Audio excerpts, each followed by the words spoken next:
آج سے تقریباً 3000 سال پہلے مصر اور فلسطین کے بیچ ایک بہت ہی طاقتور اور بے رحم بادشاہ حکومت کرتا تھا جس کا نام تھا جالوت۔ تقریباً 10 فٹ قد کا ایک انتہائی خطرناک واریر جسے دیکھ کر لوگ خوف سے کانپ جاتے تھے۔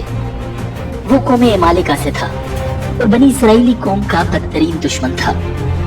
پھر ایک دن جالوت نے بنی اسرائیل کی بستیوں پر حملہ کر دیا، ان کے بڑے بڑے سرداروں کو قید کر لیا اور لوگوں کو غلام بنا لیا، یہاں تک کہ تورات بھی ضائع کر دی گئی۔ یہ بنی اسرائیل کے لیے نہایت مشکل وقت تھا۔ ان کے درمیان نہ ہی کوئی نبی باقی تھا، نہ ہی کوئی بہادر لیڈر۔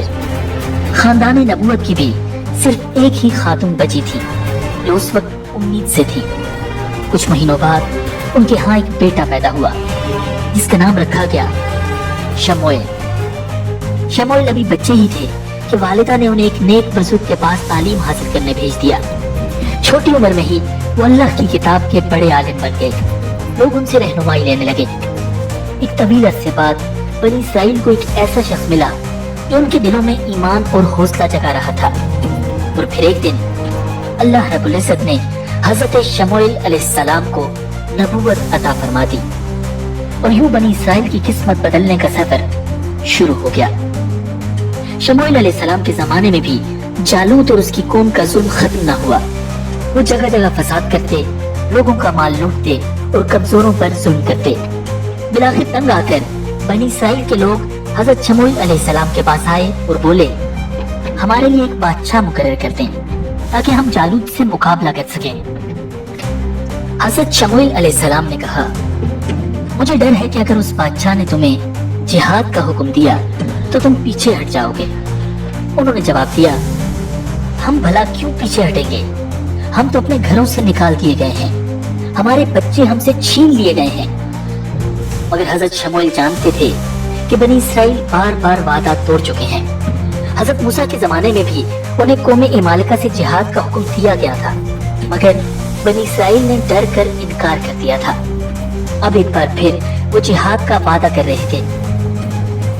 بالآخر بنی اسرائیل کے بار بار اصرار پر حضرت شموئیل علیہ السلام نے اللہ رب العزت سے دعا کی۔ اللہ تعالیٰ نے وحی فرمائی، میں نے تمہارا بادشاہ مقرر کر دیا ہے جس کا نام ہے طالوت۔ بنی اسرائیل یہ سن کر حیران رہ گئے، کیونکہ طالوت شاہی خاندان سے نہیں تھے بلکہ وہ ایک غریب گھرانے سے تعلق رکھتے تھے۔ بنی اسرائیل میں ایک پرانی روایت تھی کہ نبی ہمیشہ یعقوب علیہ السلام کے بیٹے لاوی کی نسل سے آتے اور بادشاہ یہودا کے خاندان سے بنتے، مگر طالوت نہ لاوی کی نسل سے تھے اور نہ یہودا کے خاندان سے۔ وہ تو بنیامین کے قبیلے کے ایک غریب گھرانے کے آدمی تھے، مگر ان میں ایک خاص بات تھی، اللہ رب العزت نے انہیں خاص طاقت اور علم عطا فرمایا تھا۔ جب حضرت شموئیل نے یہ اعلان کیا تو لوگ اعتراض کرنے لگے، یہ کیسے ہو سکتا ہے؟ بادشاہی کے اصل حقدار تو ہم ہیں، طالوت کے پاس تو دولت بھی نہیں۔ حضرت شموئیل نے جواب دیا، یہ میرا فیصلہ نہیں، یہ اللہ رب العزت کا انتخاب ہے۔ اللہ تعالیٰ نے انہیں تم پر فضیلت دی ہے، انہیں علم بھی تم سے زیادہ دیا ہے اور جسمانی طاقت بھی۔ یہ سب سننے کے باوجود بنی اسرائیل نے طالوت کو بادشاہ ماننے سے صاف انکار کر دیا اور مطالبہ کیا کہ ہمیں کوئی نشانی دکھائیں۔ اب حضرت شموئیل علیہ السلام نے کسی نشانی کے لیے اللہ رب العزت سے دعا کی، اور پھر اللہ تعالیٰ نے ایک ایسی نشانی دکھائی جس نے سب کو حیران کر دیا۔ یہ نشانی تھی تابوت سکینہ کی واپسی۔ آخر اس تابوت سکینہ میں ایسا کیا تھا اور یہ بنی اسرائیل کے لیے اتنی بڑی بات کیوں تھی؟ اس کا جواب جاننے کے لیے ہمیں پہلے یہ سمجھنا ہوگا کہ تابوت سکینہ آخر ہے کیا۔ تابوت سکینہ ایک مقدس صندوق تھا جو کہ حضرت موسیٰ علیہ السلام اور حضرت ہارون علیہ السلام کے زمانے سے چلا آ رہا تھا۔ اس میں تورات کے کچھ حصے تھے، حضرت موسیٰ علیہ السلام کا عصا تھا، ان کے کپڑے اور کچھ اور تبرکات محفوظ تھے۔ صرف یہ نہیں بلکہ اس تابوت میں اللہ رب العزت کی طرف سے کچھ خاص پاورز تھی۔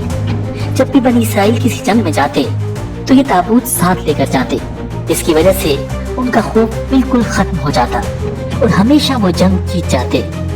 वक्त गुजरता रहा और हजरत मूसा अलैहिस्सलाम की वफात के तकरीबन 350 साल बाद उन पर फलस्तीन की एक कौम ने हमला कर दिया और वो ये ताबूत छीन कर अपने साथ ले गई। उसके बाद से अब तक ये ताबूत बनी इसराइल के पास नहीं था, मगर अब अल्लाह रब्बुल इज्जत उसे तालूत की एक निशानी के तौर पर वापस देने वाले थे।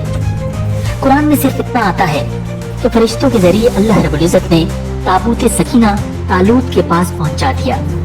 मगर बाइबल में ताबूत की वापसी का एक बहुत ही इंटरेस्टिंग और हैरान कुन वाकया बयान किया गया है।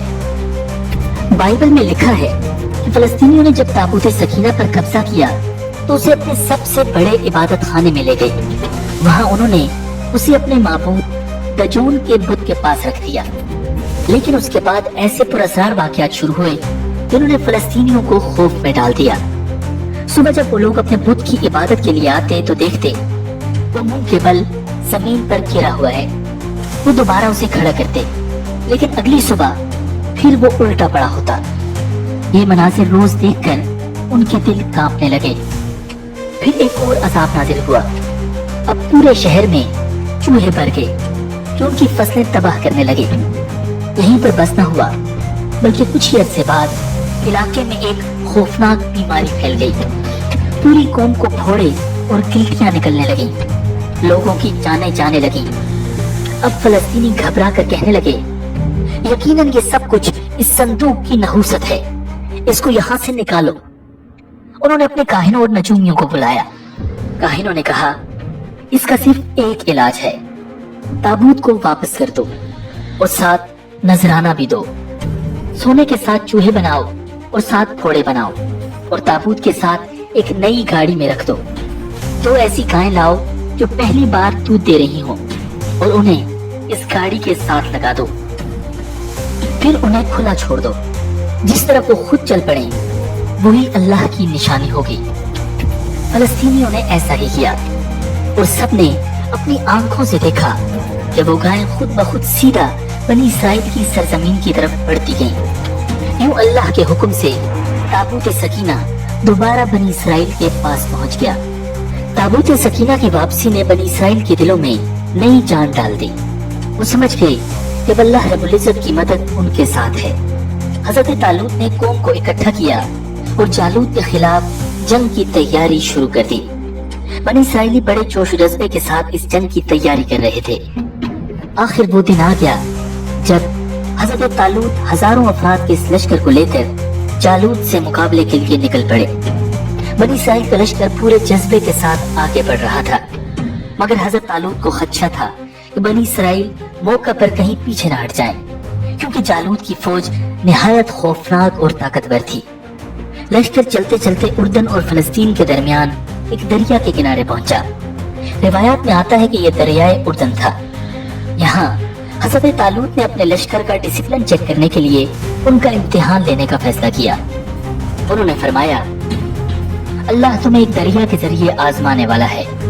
जो इसका पानी ज्यादा पिएगा वो मेरा साथी नहीं, और जो बस एक दो घूंट लेगा वो मेरे साथ है। ये आजमाइश बहुत सख्त थी। झुलसा देने वाली गर्मी, प्यास से निढाल सिपाही और सामने ठंडा दरिया। यूं लश्कर वहां रुका तो अक्सर लोग प्यास के मारे दरिया पर टूट पड़े और खूब जी भर कर पानी पी गए।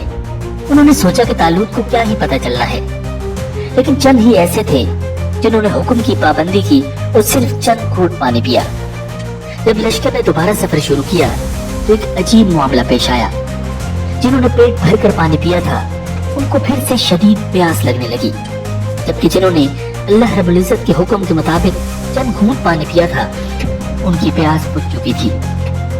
दूर जालूत का इंतहाई खौफनाक लश्कर दिखाई देने लगा। दुश्मन के पास तादाद भी ज्यादा थी और हथियार भी बेहतर। बनी इसराइल की नजर जो ही जालूत की फौज पर पड़ी, उनके दिल खौफ से कांपने लगे। सिर्फ वही मुतमईन थे जिन्होंने आजमाइश में कामयाबी हासिल की थी, मगर उनकी तादाद चंद सौ से ज्यादा न थी। बाकी हजारों लोगों ने मौका पर ही हथियार डाल दिए और कहने लगे, आज तो हम जालूत के मुकाबले की ताकत नहीं रखते। ईमान वालों ने बहुत समझाया कि कितनी बार ऐसा हुआ है, एक छोटी जमात ने अल्लाह के हुक्म से बड़ी फौज को शिकस्त दे दी, अल्लाह सब्र करने वालों के साथ है, आप हौसला रखो। लेकिन ज्यादातर लोग मैदान से भागने लगे। हदीस में आता है कि हजरत तालूत के साथ जिहाद में शरीक अफराद की तादाद सिर्फ उतनी ही रह गई जितनी ग़ज़वा बदर में मुसलमानों की थी, यानी 313। मैदान जंग में सन्नाटा छाया हुआ था। एक तरफ हजारों की तादाद में कौम इमालिका के खौफनाक जंगजू खड़े थे, दूसरी तरफ बनी इसराइल के सिर्फ 313 मुजाहिरीन। दुश्मन का सरदार जालूत आगे बढ़ रहा था। उसने अपना पूरा जिस्म लोहे की आर्मर से ढांप रखा था। सिर्फ आंखों के सामने एक छोटा सा हिस्सा खाली था जहां से वो देख रहा था। वो तलवार लहराता हुआ आगे बढ़ा। उसका जिस्म इतना भारी और खौफनाक था कि देखने वालों के दिल खौफ से कांप उठे। उन्होंने दिल ही दिल में दुआ की, रब्बना अफ़्रिग़ अलैना सब्रन व थब्बित अक़दामना वंसुरना अलल क़ौमिल काफ़िरीन। ऐ हमारे रब, हम पर सब्र नाज़िल फरमा, हमारे कदम जमा दे और काफिरों की इस कौम के मुकाबले में हमें मदद अता फरमा। जालूत ने गुरूर से ललकारा, है किसी में हिम्मत जो मेरा मुकाबला करे? मगर सामने से कोई जवाब न आया। सफों में खामोशी छा गई। जालूत तंसिया मुस्कुराता रहा और बार बार मुकाबले की दावत देता रहा। कोई भी आगे बढ़ने की हिम्मत न कर सका। बनी इसराइल के लश्कर में एक लड़का भी मौजूद था। वो लड़ाई के लिए नहीं आया था, बल्कि अपने भाइयों की खबर लेने आया था। वो घर का सबसे छोटा बेटा था, जिसे माँ बाप ने सिर्फ भाइयों का हाल पूछने भेजा था। अचानक वो लड़का सफों से निकला और तालूत के करीब जाकर बोला, मुझे इजाजत दें कि मैं जालूत का मुकाबला करूं। मुजाहिरीन हैरान रह गए। तालूत ने चौंक कर कहा, बेटे, ये दुश्मन बहुत खतरनाक है, तुम अभी छोटे हो, जालूत का मुकाबला करना तुम्हारे बस की बात नहीं। मगर वो लड़का बार बार इसरार करता रहा। उसकी यकीन और हिम्मत को देखकर आखिरकार तालूत ने इजाजत दे दी। ये लड़का कोई और नहीं बल्कि हजरत दाऊद अलैहिस्सलाम थे। सबकी नजरें इस लड़के दाऊद पर जम गईं, जो पूरे कॉन्फिडेंस के साथ आगे बढ़ रहा था। अजीम दाऊद अलैहिस्सलाम एक चरवाहे थे और अक्सर अपनी भेड़ बकरियों की हिफाजत के लिए हुलैल की तरह का हथियार फलाखिन इस्तेमाल करते थे। अपने हाथ में फलाखिन लिए हुए वो निहायत बहादुरी से जालूत के सामने जाकर खड़े हो गए।